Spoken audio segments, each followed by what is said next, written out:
All right, Ron, we have a few people coming into the room. So we will just wait a bit as some others join in. Wait a bit as I welcome you to the Black Book Expo, a conscious literary festival. The room is starting to fill up a little bit, so we got a minute or two, because I don't want anybody to miss any of the things that you're gonna say. This is like sitting by the fireplace and just enjoying the stories that are shared in family, the stories that we go, really? Or we go, ah. Or we go, you can't be serious. Or we go, I knew it, I knew it, I knew it. No, you didn't. I think some of all of that is in store for our audience this evening. This is the second day of the Black Book Expo, a conscious literary festival. And we are happy for those who are joining us for this event. Again, this year, we have expanded the event this year to include chats with notable authors on Tuesday, Wednesday, Tuesday, Wednesday, Tuesday, Wednesday, every of those days this month. It's February at 7 o'clock on this platform. So you're already here.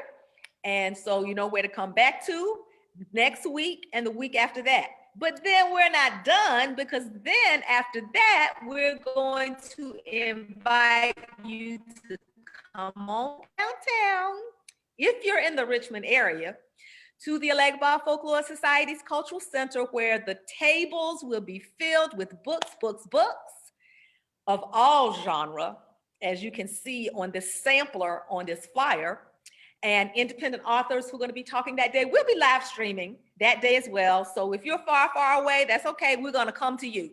And not only can we come to you on those days and these days, but we can also send the book right to your doorstep. So don't worry, we got you. And I am happy today that we can be engaged in this conversation with Dr. Ronald A. Crutcher. Hi, Ron. Hi there. How are you doing? Thank you so much. Pardon me? I said, thanks so much for inviting me. Oh, it is our pleasure. Thank you so much for accepting our humble invitation. Sure. Dr. Ronald A. Crutcher, he is, for all of you who don't know, you're gonna know, he is a national leader in higher education and a distinguished classical musician and a professor of music.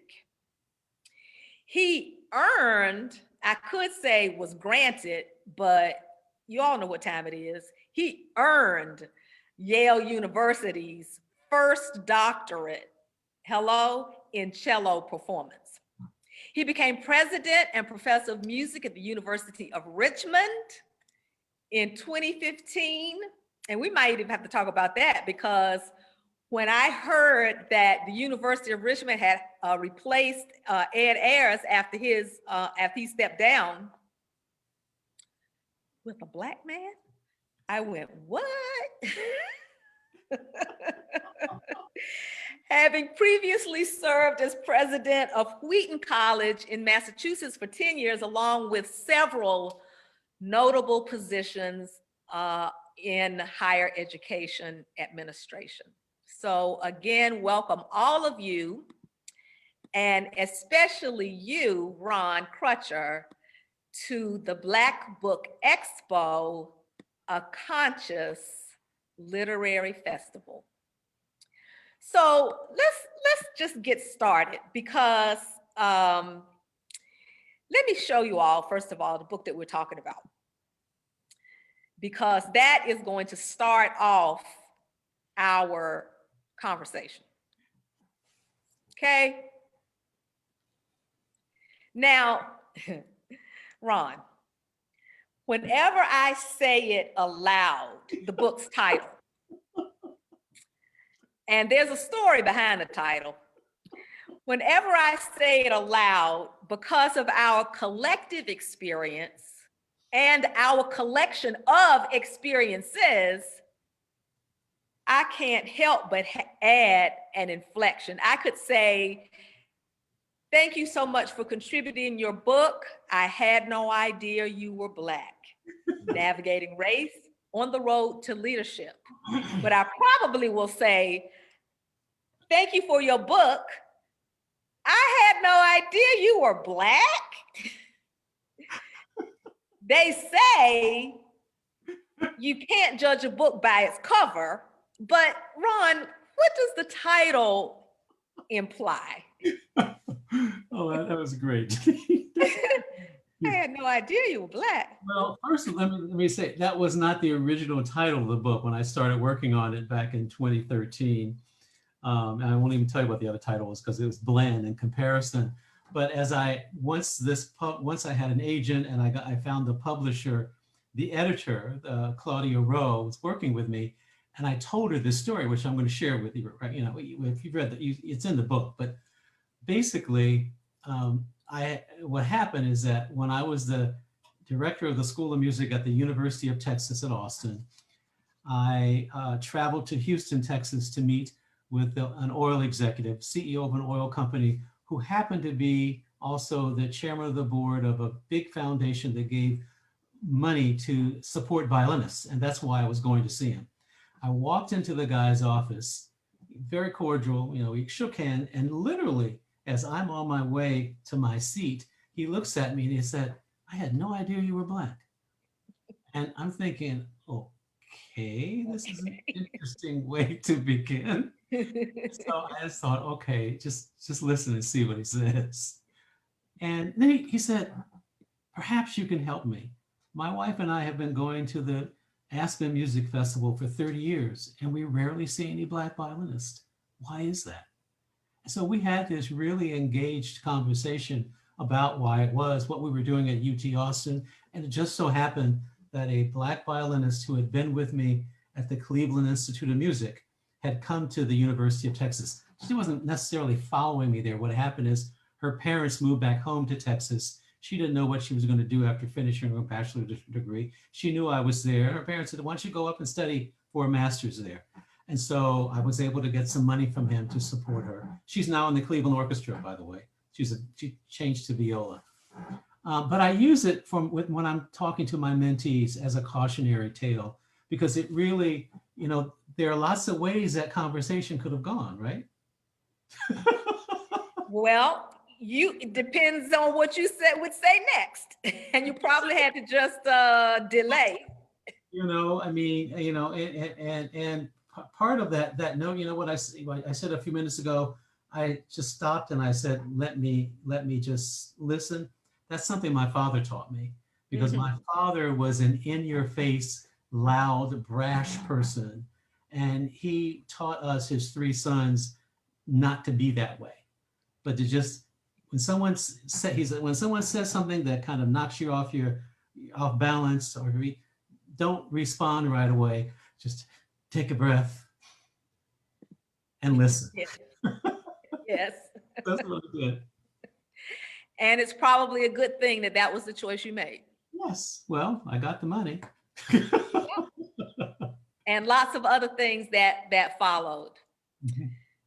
So, Charlene Hunter Galt, journalist and child of the civil rights movement, comments about your book by saying, our respective journeys taught us how to reach back into our history and learn, perhaps foremost, how our people made a way out of no way, and whose lessons in dignified endurance informed our journey.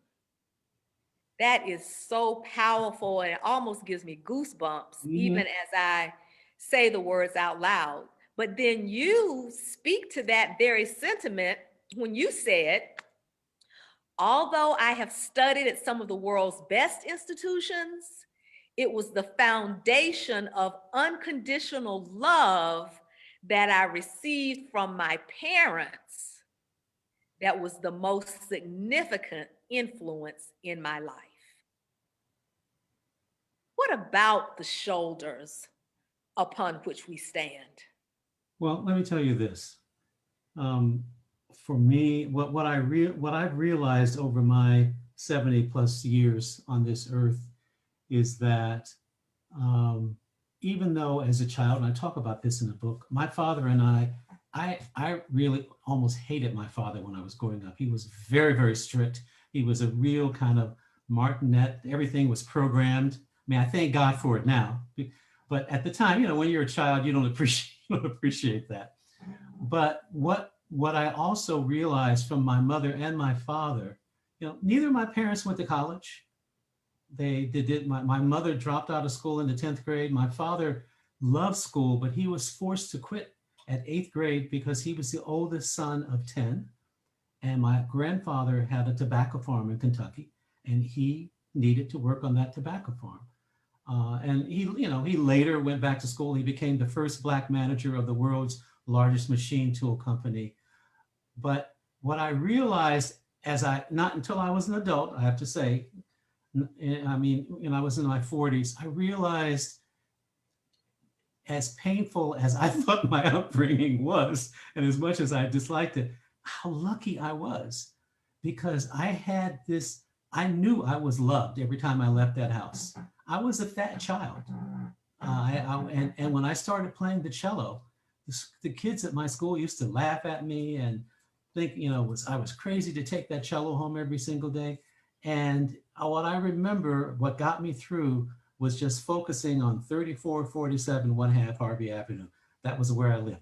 Our house was built in between two other houses. So we had 3447 1/2. And my focus was, if I can just get to 3447 1/2, I'll be just fine. I took that all for granted, though. Yeah. And I've only realized, when I look back on my career and think about, when people ask me, well, has it been difficult being a Black man doing X, Y, or Z? And what I tell them is that I've never thought about anything that was being difficult. I've just thought about what I need to do to push on through. Because when I think about when my dad was promoted to become the first Black manager, he was called up to the vice president's office, came back to where he was working. So now his supervisor, his manager is his peer, right? And his manager said to him, my father wrote about this. He said, I understand there's cause to celebrate. Why don't you take that mop and that bucket and clean up my office? And that's the way I responded. I said, and you did it? And he said, yes, I did it, because I wasn't gonna, he wanted me to get upset with him, but I wasn't going to give him that pleasure. And when I think of, and that's just one example of this kind of stuff he went through. When I think about what he went through and what I'm going through now, it pales. So every day when I walk into Maryland Hall on the campus of the University of Richmond, I'm not doing that these days, but when I was doing that, there's rarely a day that goes by when I don't think about the shoulders on which I stand. And in my office, you can't see it here because they're over there, but in my office at the university, I have a photograph of my mother and father when they got married, a later photograph. And I have a great photograph of my great-grandparents as well. Because on my mother's side, my mother's family has had a family reunion for over 100 years. Wow. My great-grandfather started it because he wanted to ensure, as someone who had been a slave when he was little, he wanted to ensure that his siblings didn't lose contact, because he saw that happen, or he heard about it happening. He didn't see it. He heard about it from his parents happening. And so they started back in 1916 doing a family reunion every second weekend in July. We were supposed to host them here. And had we done that, I was going to call on you. Thank you. Because I wanted to bring, but with COVID, we didn't do it. We said we were going to do it this summer, but now we're going to do it virtually, unfortunately. So that's, what you say? Oh, no, I didn't say I wasn't. Because we're getting ready to have that meeting now, and so you're on my list of people. Okay, but that foundation gives me strength, and fortunately, I was able to marry someone who had a similar situation. So we're equally yoked in that regard. Even though her parents divorced when she was 15 years old, wow, she still remained close to them. Her father died when he was 95, and her mother just died in August at 94. My father lived to be about 90, almost 91.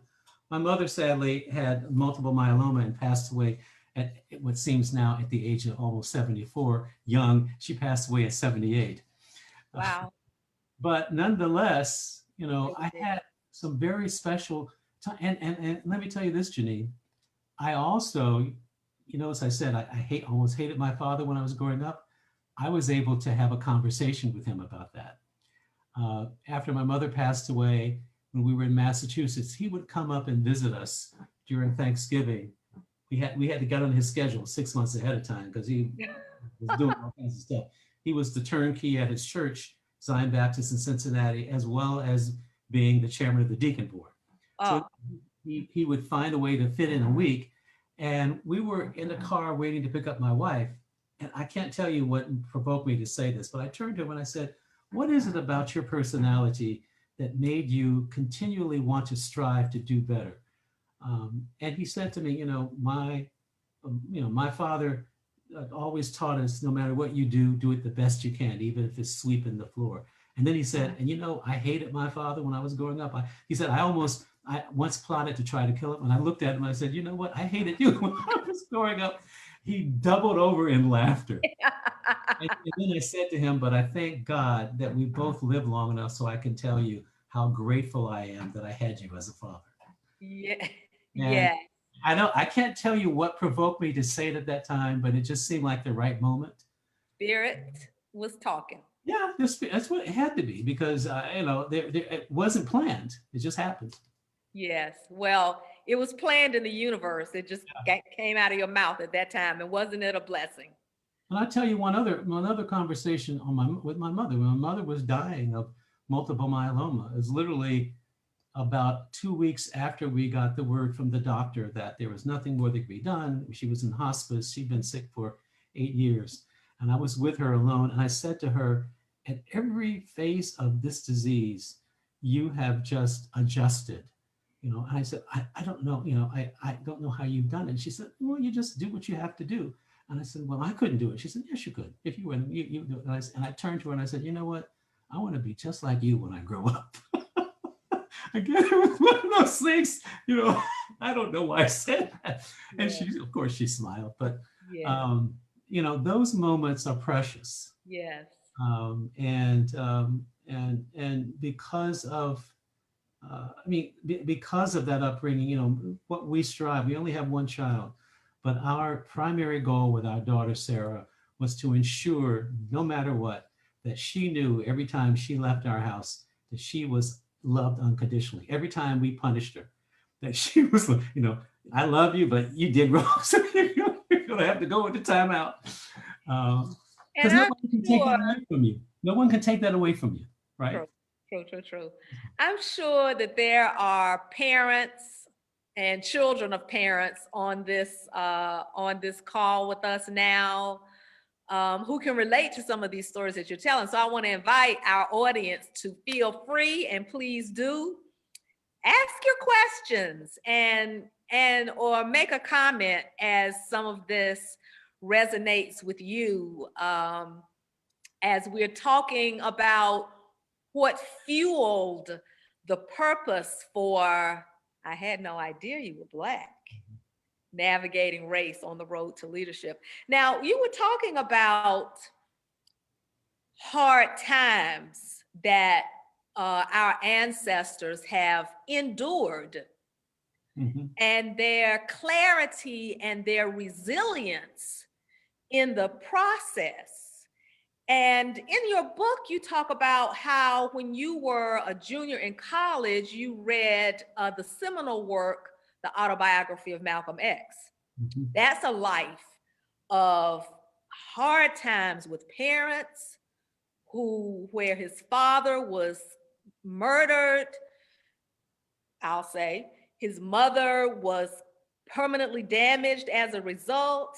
He was damaged as a result, but then rose like a phoenix. How did this book impact you at that time in your life? Well, so let me give you the context. I went to Miami University in Oxford, Ohio, considered in Ohio to be the public Ivy for the state of Ohio. And historically, it has had a very low Black student enrollment, still does, about 4% now in 2021. Wow. Believe it or not. And at that time, there were about 10,000 students and maybe 80 or so Black students. And I found it so what you need to know is that when I was 15 years old, the cello professor at Miami University started teaching me free of charge. So every Saturday I would go to Miami, I'd spend the entire day there. And by the time I went to college, I thought, I was comfortable, I knew the place. But what I really hadn't grappled with, having gone to a predominantly white, was predominantly Jewish high school, actually, where I was a very popular student. I knew I was very comfortable in my own skin. I hadn't factored in what it would be like to be there in a minority, living by myself without my parents. I was not in my home. And it really took me aback. It was a shock to me. I just hadn't expected it. I didn't talk to anybody about it whatsoever. Not my parents, not my professor, not my friends. And so, I was, and what happened is I ended up kind of wrestling with my own Blackness, who I was as a Black person there. I remember walking through the halls, looking at the white guys. In my mind, I was, I'm going to show you how smart I am. I'm going to prove it to you. And so here, when I read the Autobiography of Malcolm X, it was like a breath of fresh air. I mean, this man who, my wife, I lived a life of luxury compared to him growing up, right?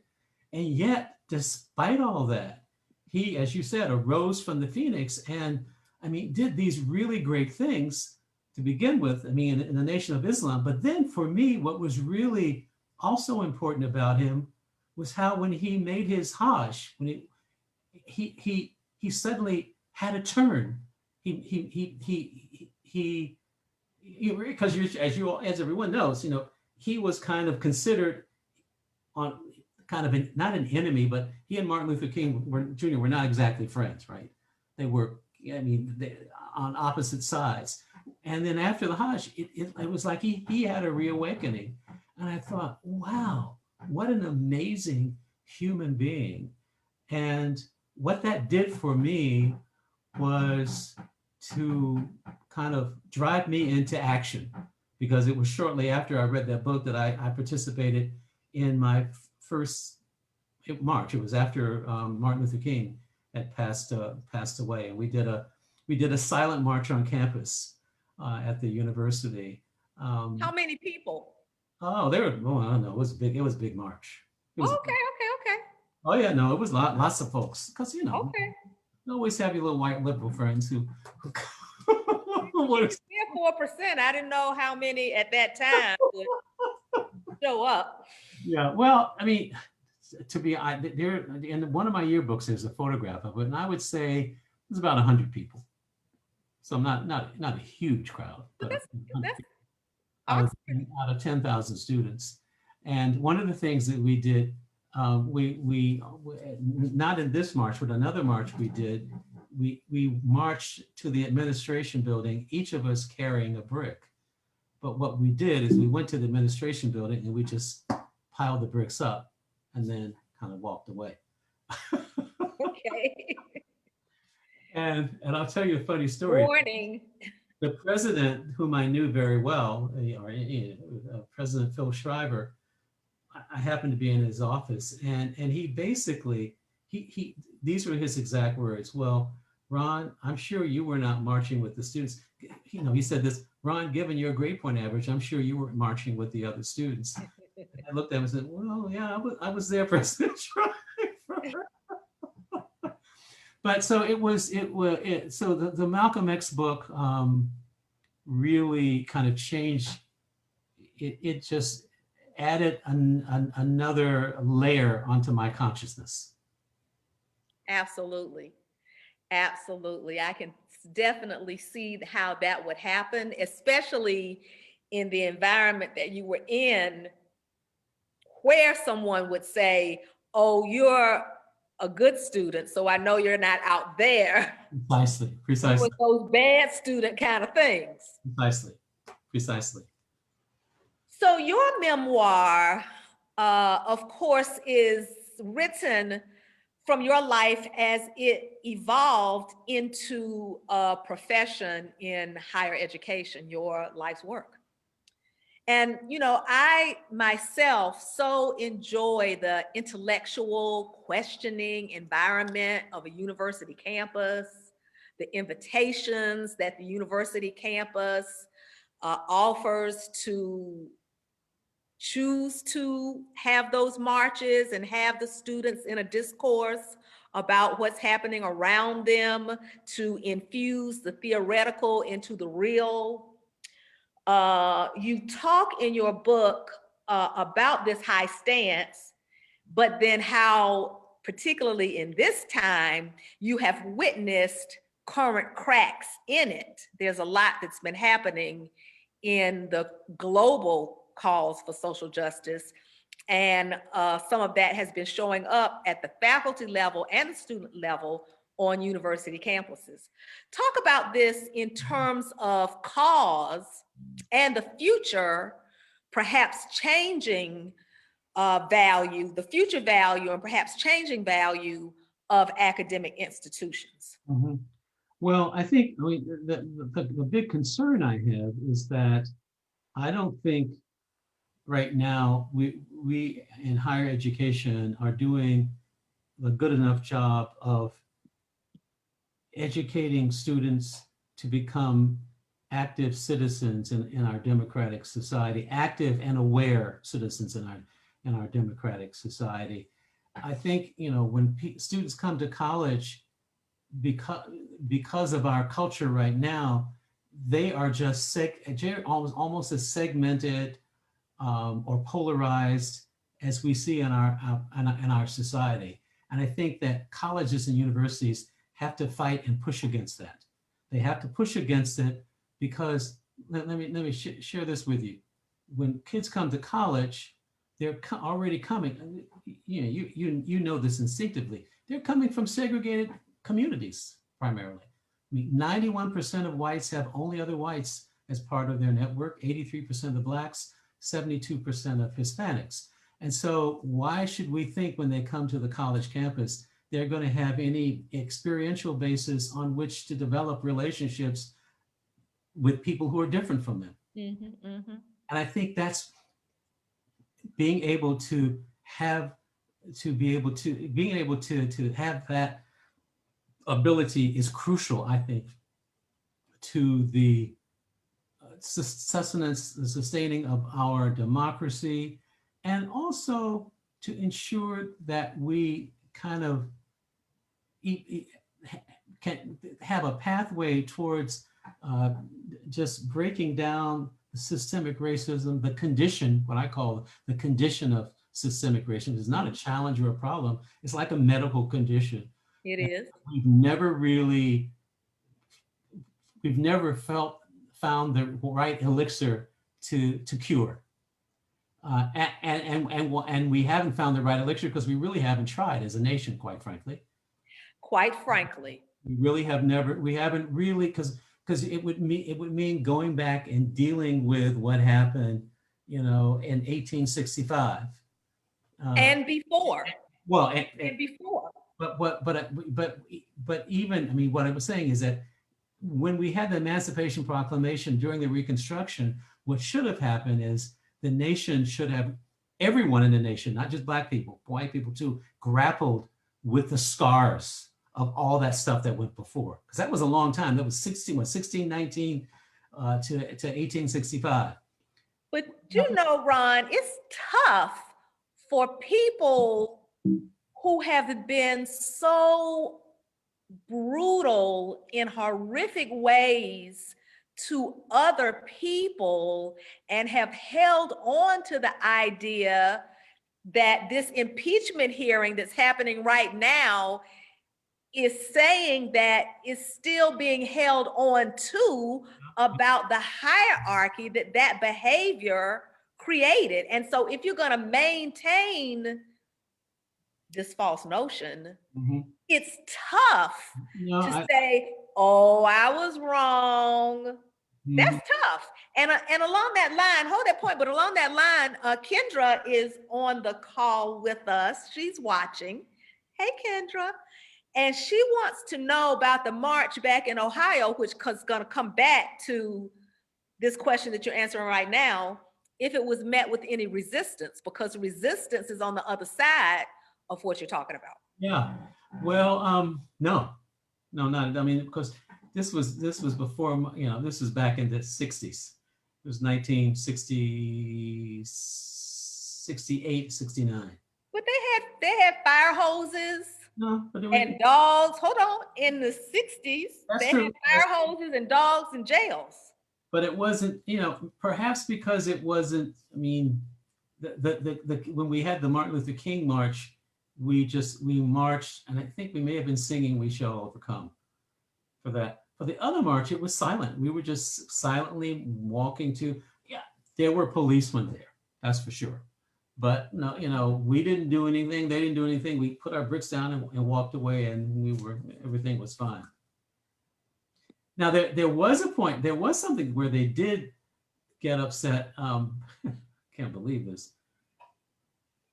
About 2 years before this happened, a student wore a T-shirt that said "FUCK" to the Board of Trustees, and so in 1968. Yeah, FUCK.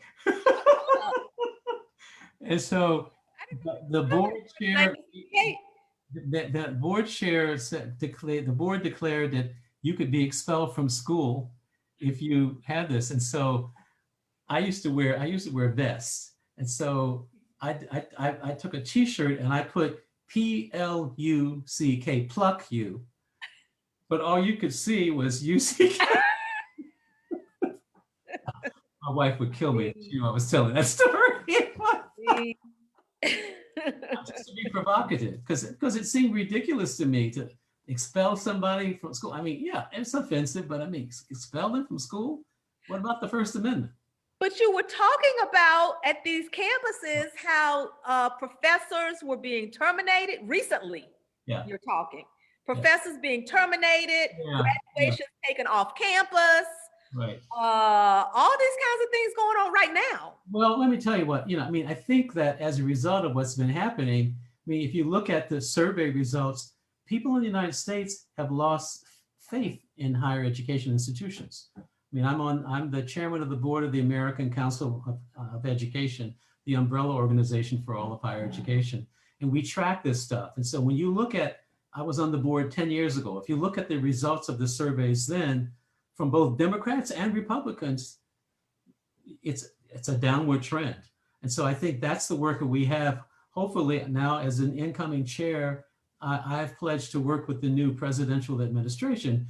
Dr. Jill Biden is in higher education. She understands it.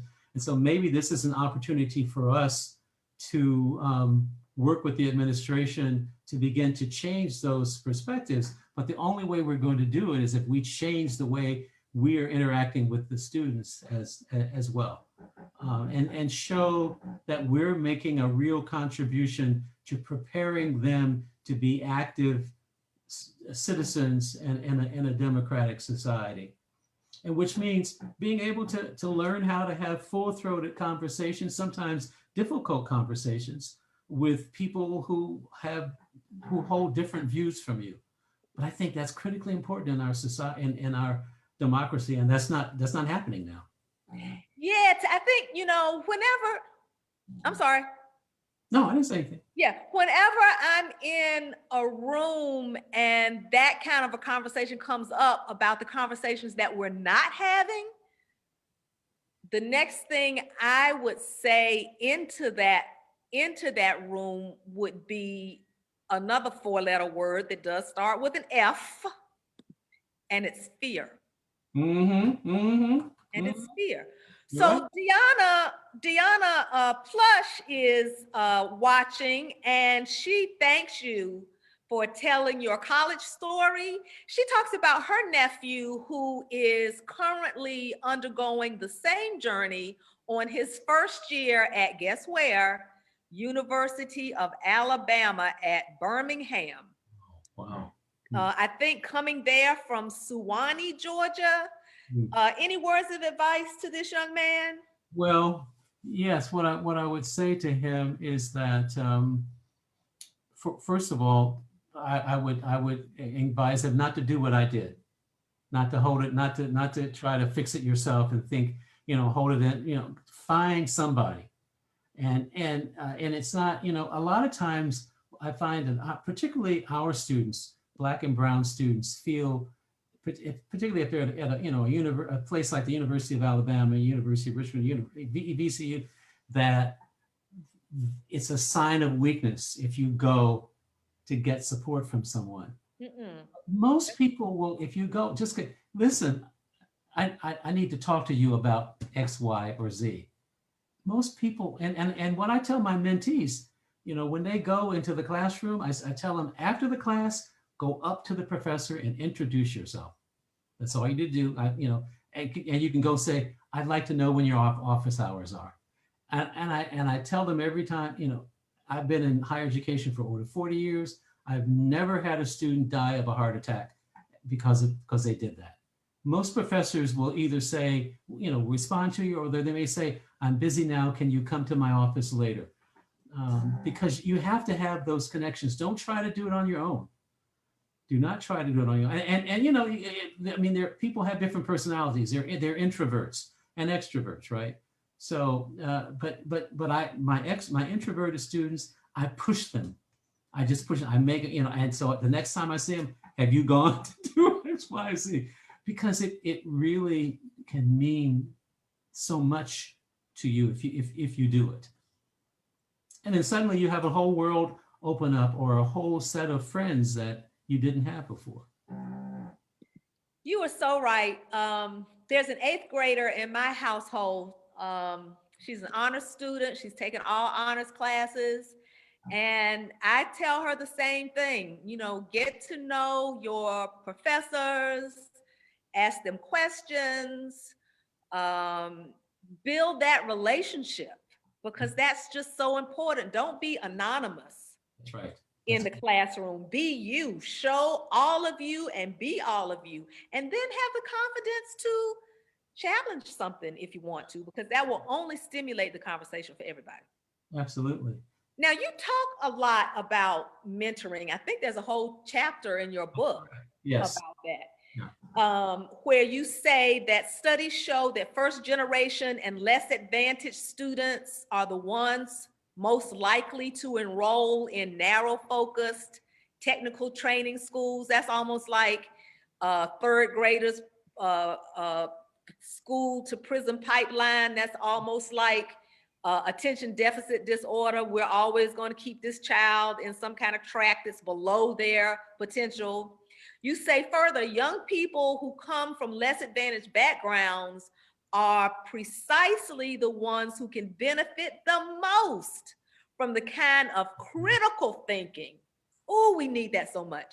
And communication skills that form the foundation of liberal arts education. I remember we had an intern here from a local high school, and I gave her an assignment, and I just, you know, said whatever it was and expected her to synthesize what I was talking about and go do. And she looked at me with a blank face. She said, well, my teacher in my senior high school class just writes it up on the board, and then we write it down, and then we write it down some more and turn it back in. I'm going, girl, you about to go to college. Are you serious right now?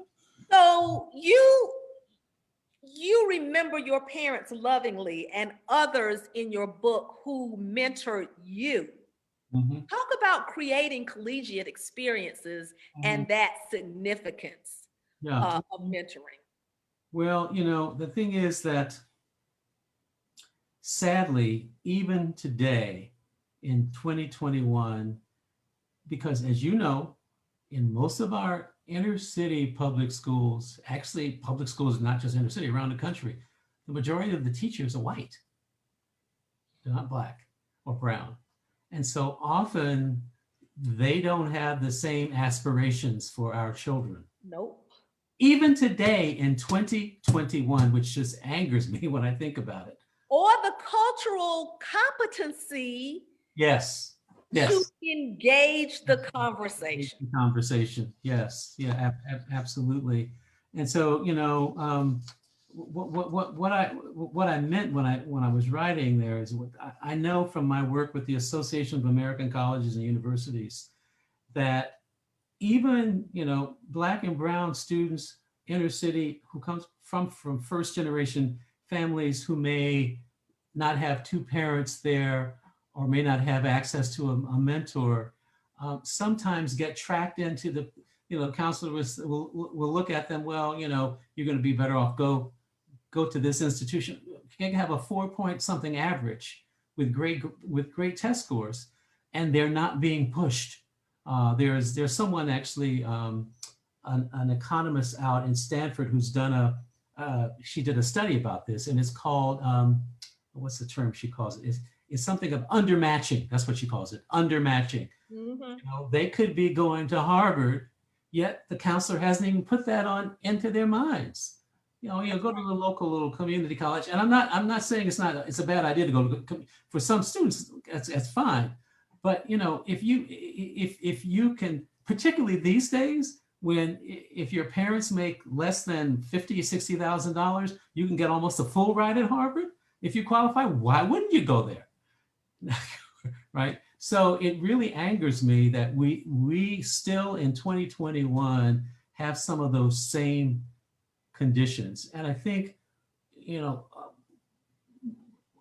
other than, you know, kind of a commitment from the government, which we haven't had, to really do something to improve the quality of our inner city schools, I think, you know, we in the community need to also be engaged, you know, in ways. When I step down as president and go become a professor, I'm going to mentor some students on a regular, some high school students, 1 or 2 or on a regular basis, because I mean, I can't do that now because I travel about 65% of my time. It would be unfair. But when I'm not doing that, I feel it's my obligation to do that to some young people, just to help them out, because until we see some really radical changes in our system, it's not going to happen organically, I'm afraid. Yeah, I think like Frederick Douglass used to tell us, we have to kind of go and shape it Yeah. ourselves. Yes. Yes. And I think, in the old days, goodness, I'm making it, but the churches used to play a role here too. Yeah, Remember, yeah, when I was growing up in Cincinnati, like I said, my parents didn't go to college, but because this professor in Miami started teaching me when I was 15, she became very close to my parents. And so my parents had someone that they trusted they could talk to. And so they learned a lot about college, from her. Um, and I was very fortunate to have had that connection. But there are, when I was in even if I hadn't had her in Cincinnati when I grew up, every December the Lynx had something called College Jamboree. So the Black college students who were in colleges around the country would come back to Cincinnati for holiday, and then the Lynx would set up this one-day jamboree where those of us who were sophomores, juniors, and seniors, could go and hear from them about their experience in college, what it was like, what it took to get into whatever the college they were in, and that was, I mean, that was incredibly helpful to me, because my parents, as I said, my parents didn't go to college. And while I had Liz Pottinger, my professor, it was incredibly helpful to hear from other Black students, many of whom I knew from my church or from my school, talk about their experience. yes. That relationship, so that you know that you're not alone. Yes, exactly. Because sometimes it seems like, how am I ever going to navigate my way to anywhere? Mhm. Because I feel like I'm in a vacuum. Yep. And something, Janine, the same thing happened to me when I was going from undergraduate school to graduate school. My last year in college, I was a German and a music major. My last year in college, I had my first Black professor in all 4 years, a professor who came to Miami. Her name was Kathy Lee, Dr. Catherine Lee. And she was my Goethe teacher. I switched to her class. And because she was Black, I go talk to her. She was also very nice looking. I had a crush on her. But besides that, so she was a Woodrow Wilson Fellow. I was a Woodrow Wilson Fellow as well. And so I went to sit down with her once I'd gotten accepted to Yale. And she said, let me tell you one thing. She said, when you go and you sit in the classroom at Yale, you're going to feel kind of out of sorts. You're going to be probably feeling, because it's a new environment, new place. But she said, just remember, everybody in there is feeling the same way you feel because they're new to Yale and graduate school as well. So, don't be hesitant about asking questions or about speaking up. That was the best advice anyone could have given to me, because it implanted that in my mind, so that when I did arrive, she was right. I felt it took me a little while to get my legs, but because I had that voice in my head, it forced me to, don't forget what Kathy Lee said, to speak up. And it made a big difference. So you speak up in other ways as well, because we spoke earlier about your accomplishment as a musician. Yes. Didn't we? Yes. Yeah. Now, let me see. I think that we have, I think that we have a sample of this to share with some folks. I thought that we had it closer than we seem to have, but wait 1 minute. Uh-huh.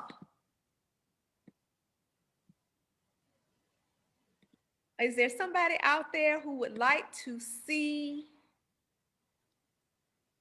Dr. Crutcher as a musician? I bet so. Get ready for a sigh.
Thank you, Janine. Thank you.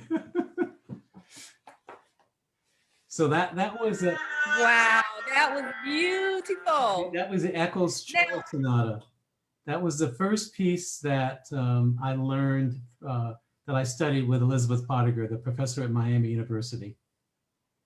Yeah, and so and you know, she changed my life. She agreed to teach me free of charge and introduced me to a world that a university world the world that was, you know, foreign to me. And had it not been for her, that one act of offering to teach me free of charge and my interaction with her and studying with her, I don't know that I would have even considered becoming a college professor, university professor. well, we'll have to all have front row tickets at the very next live performance that you do. My father was a conductor, and my mother was a pianist and a vocalist. I was a first chair clarinetist for a little while. So I certainly do appreciate the musicality, but also, as we say in more contemporary thoughts about music, the vibe. Mm-hmm. Thank you. Thank you. Thank you. So, which is your first love, music or education? Oh, Ah, well, you know, music has to be, I mean, you know, I started singing in the church, the Baptist church, when I was 6 years old. And so, I mean, you know, music is my first love, but I will tell you this, in terms of higher education administration, I have used a lot of the skills that I learned as a chamber musician. So even though I played in the Cincinnati Symphony and other orchestras, my primary professional career has been as a chamber musician. Chamber music meaning two or more on a part without a conductor. And so in chamber music, you have to make decisions collaboratively. And it doesn't mean you make them by consensus, because eventually somebody has to decide how fast you're going to go or whatever. But so in my leadership style is much more collaborative. I also have great listening skills as a musician. I can actually listen polyphonically. I can listen to more than one conversation at one time. I think that the practice of giving feedback has been very helpful as a leader. I can take criticism very easily. I don't take it personally. I think that's one of the things, an important skill that a leader has to have. If you take any kind of criticism personally, it will kill you. And so you have to figure out how to deal with it. And that's something I actually learned from my dad too. I mean, he was I learned I learned that instinctively from him. So there are a lot about, and then I think just the whole notion of an ensemble, working together with as an ensemble. So my leadership style is not, I don't always have to be in the limelight, right? Because in fact, I wouldn't get anything done were it not for the great vice presidents and assistant vice presidents that I have. And so for me to pretend that I'm doing it all, no. Mm-mm. So and so as a result, I mean, this is just my personality. I believe very strongly in letting people know how much you appreciate their contributions. And that's everybody throughout the organization, including just the other day, I was at the gym with my wife, and the man he's the guy who fixes all the equipment in the gym. And he was fixing the piece of equipment, and I was walking by, and he said, we're really going to miss you when you leave here. He said, you and your wife are the first presidents. He said, I liked all the other presidents, but you actually talk to us, even those of us in lowly positions. And Yes. the thing is, it would never occur to me not to speak to them. Absolutely. I mean, my mother was a janitor at the Cincinnati Waterworks. So, I mean, why would I not speak to them? And in the same, and I know I don't know everybody's names, but I know a lot of people by name because they're human beings. And as I remind them when in public, I say all the time, we could not be the beautiful campus that we are were it not for the work that you do. Because I don't do grass, I don't do the lawns, I don't do all the trimming. I'm a pretty good cook, but I can't cook for big crowds like they do in our dining hall. All that stuff, keep the cleaning, that contributes to the beauty of our campus and why people want to come and visit us and come and go to school here. So I think you have to constantly, because the other thing I learned, and I'll share this because I don't want you let me know when I need to stop. Because one thing I learned from my wife early on in our marriage, we went back to my church, and I was very active in the church, and so my Sunday school teacher, Miss Lucia B. Keys, came up to me. She, oh, Ron, it's so wonderful to see you. And I said, oh, Miss Keys, it's great to see you. And she said, oh, I'm surprised you remember my name. And afterwards, I said to Betty, why would I not remember her name? My father used to take her home after evening service. I mean, and Betty said something which I'll never forget. She said, because she thinks, you've been away to Yale, you went to Europe to live, that you're a higher level than she is. But I said, that's not the way I am. And Betty said, she doesn't know that. That was powerful. That was really powerful to me. I mean, what has her experience been? Yeah, she doesn't. Until she met humanity. Yes. And she could see it in you, and you could see it in her. And that's how it should be. And that is the elixir that we need. Yes. Well, that's why from that point on, I made it my business. When no matter where I am, when I encounter the cleaning person, I always say hello to them. How are you doing? I mean, the ones I know, I have conversations with. But even if I don't know them, in the dining hall, how are you? Thank you so much for your. I mean, it costs me nothing to do that. Yes. Right? And I get to meet some really interesting people. Everybody's got a story. Yes. And you can learn from them. You can learn a lot from them. Absolutely, you can. Well, Dr. Ronald A. Crutcher, I have enjoyed my time with you and wanting more. Likewise. We all have. Thank you. We all have. Now, can you please come to the Alegba Folklore Society's Cultural Center so we can chat some more? Maybe on Sunday, February 28th? Yes. Yep. In person? I'll do it in person. Yes. Sign some books? I will have had both of my vaccines by then. I had the first one 2 weeks ago. I get the next one, the second one next week. Yeah, no, I'll come. Well, but everybody should know we understand what time it is. We want people to be able to come here and be able to see you in person, those who are nearby. I talked to Sister Imani who is just moved to Georgia. So we're going to have to still see her with your book on her doorstep. So we'll work all that out. But I think it would just be a thrill to be able to tell some more of these stories. So for everybody, there'll be strict COVID protocols in place because we want to keep everybody safe and give everybody the best opportunity as well. So yes, it will be on Saturday and Sunday, February 27th and 28th. Here in person at the Elegba Folklore Society's Cultural Center. We will be live streaming as well from that day, because if you don't feel comfortable, I get it, but we don't want you to miss out on anything. And whatever books you see, we can send it to you. We're getting the online store all set up. So it'll be easy peasy with you in mind. Now, the Black Book Expo, a conscious literary festival, is going to continue with these author chats. Are you having a good time? I'm trying to listen for you to say yay. Yay. Okay, I know you're saying it. I know you. There you go. I know you're saying it. And so as every Tuesday, Wednesday. So next Tuesday, we're going to spend time with Chief Oluwo Obafemi Fayemi. He is the creator and head of the Obafemi Institute for the Divine Study of Ifa.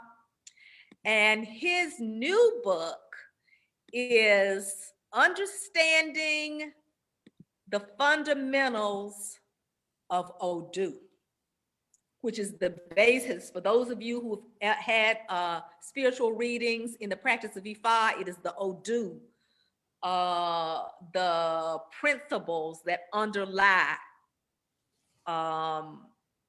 the results of those readings. So please be sure to join us on Tuesday. Go to our website to know what's happening on the other days, efsinc.org. And follow us here on Facebook, because we're going to keep you informed. And once again, Ron Crutcher, wow. This has been so pleasant. Very enjoyable. Thank you so much, Janine, for inviting me. I really appreciate it. And I look forward to seeing you on the 28th. Thank you. We look forward to seeing you as well. And thanks to everybody on Facebook. And we wish you a good night. Good night.